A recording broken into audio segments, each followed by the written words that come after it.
Good morning students. Today we are going to start exercise 5.3. I hope you all have done your exercise 5.2. If you have any problem you can message me or comment me on Google Classroom, so I will send the answer of that question. Okay, now exercise 5.3.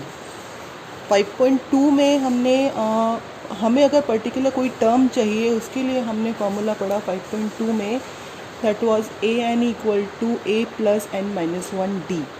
इस exercise के अंदर, इस chapter के अंदर only 2 formulas हैं, ठीक है.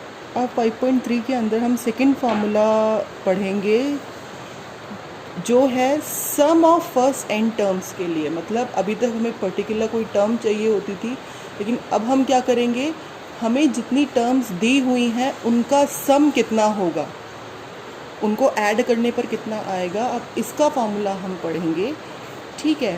तो सम ऑफ एन टर्म्स को हम एस एन से डिनोट करते हैं और उसका फॉर्मूला होता है n/2. यहाँ पर n क्या है, number of terms, 2a plus n-1d.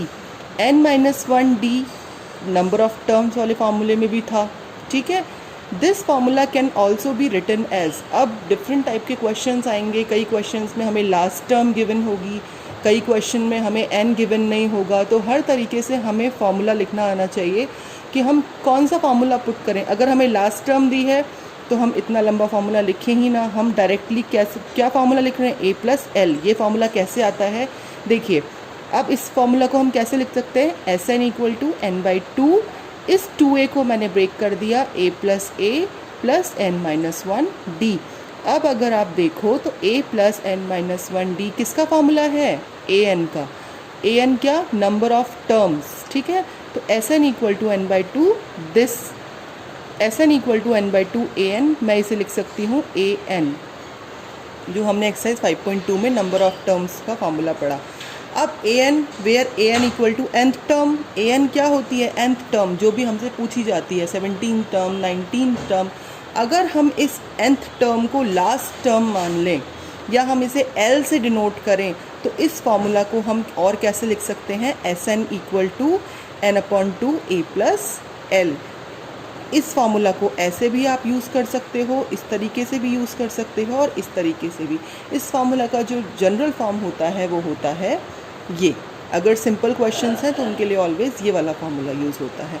Question to question very करता है कि आप कौन सा फार्मूला चूज़ करते हो. Now question number 1, I am going to start from question number 1, part 3 only.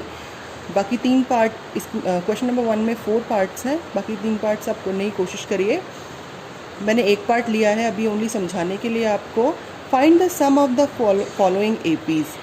The given AP is, हमें गिवन एपी है 0.6, 1.7, 2.8 टू 100 टर्म्स. 100 टर्म्स तक ये एपी जा रही है. इसी तरीके से हमें नहीं पता कि लास्ट टर्म क्या है, मतलब हमें इसके अंदर an या मैं कहूँ लास्ट टर्म l नहीं पता, हमें इसके अंदर पता है n, कि इसके अंदर 100 टर्म्स हैं. नंबर ऑफ़ टर्म्स कितनी है, 100 है. तो मुझे यहाँ n पता है. d अपन निकाल लेंगे, इस 1.7 को माइनस करके 0.6 में से, कॉमन डिफरेंस होता है. a की वैल्यू हमें पता है 0.6. नाउ यूजिंग द फार्मूला, अब क्योंकि मुझे क्या चाहिए, 100 टर्म्स का सम चाहिए, तो इसके लिए हम कौन सा फार्मूला, सिंपल फार्मूला यूज़ करेंगे, Sn equal to n/2 2a plus n-1d. Now अब क्योंकि 100 टर्म्स हैं, टोटल नंबर ऑफ टर्म्स कितनी है, 100, तो we are going to put 100 in place of n. तो 100/2, 2 a की वैल्यू पुट कर दी हमने, प्लस 100-1 और d की वैल्यू. ये करने के बाद में हमारा आंसर आता है 5505. इसका मतलब गिवन एपी में 100 टर्म तक अगर हम प्लस करें तो उन सब का जो टोटल आएगा वो आएगा 5505 इज़ द आंसर. तो सारे पार्ट्स इसी तरीके से हैं, कैलकुलेशन मिस्टेक नहीं करनी है, बहुत केयरफुली इन सम्स को सॉल्व करना है. Okay, now this was the question number 1. Now I am going to discuss question number 2, only 1 part from question number 2. It is first part, because mix fraction है इसलिए ये question लिया है. Find the sum of given below.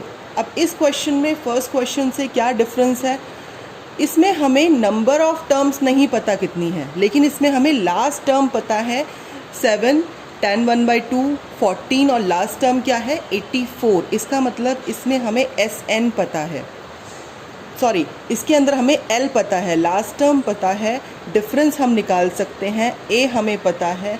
तो अब हम क्या करेंगे, हम कौन सा फॉर्मूला पुट करेंगे सिंपली, सो वी यूज़, सबसे पहले तो हमें ये पता होना चाहिए कि हम जिस एपी का सम निकाल रहे हैं उसके अंदर टोटल नंबर ऑफ़ टर्म्स हैं कितनी, तभी तो आप उनका सम कर पाओगे। ठीक है, सबसे पहले अगर हमें n गिवन ना हो तो सबसे पहले हमें फाइंड आउट करना होता है n। ठीक है, n फाइंड आउट करने के लिए हमारे पास एक सिंपल फार्मूला है जो आपने एक्सरसाइज 5.2 में पढ़ा है, it is an equal to a plus n-1 d। Now according to this formula, अगर मैं इस फार्मूला में वैल्यूज़ पुट करूँ 84 is the last term an, 84 equal to 7 plus n-1 d, d की वैल्यू 7.2 आ जाएगी अगर आप माइनस करें लास्ट टर्म नेक्स्ट टर्म को फर्स्ट टर्म में से। तो n-1 इतना कैलकुलेट करने के बाद हमें n की वैल्यू मिलती है 23।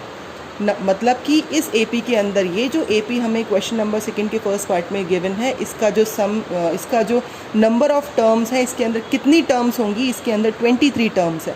अब हमें इनका क्या निकालना है, सम निकालना है। Hence then there are 23 terms in the AP। So अब क्या करेंगे, अब डायरेक्टली हम सिंपल फार्मूला पुट करेंगे Sn equal to n/2 a, क्योंकि हमें लास्ट टर्म गिवन है इसलिए हमने यहाँ पे क्या पुट कर दिया L। तो S 23, because number of terms कितनी है 23, तो n की वैल्यू 23/2 ऑल द वैल्यूज़, इसका आंसर आ जाएगा 2093/2। आप चाहें तो इसको मिक्स फ्रैक्शन में कन्वर्ट कर लें और अगर नहीं करना है तो कोई प्रॉब्लम नहीं है। ओके।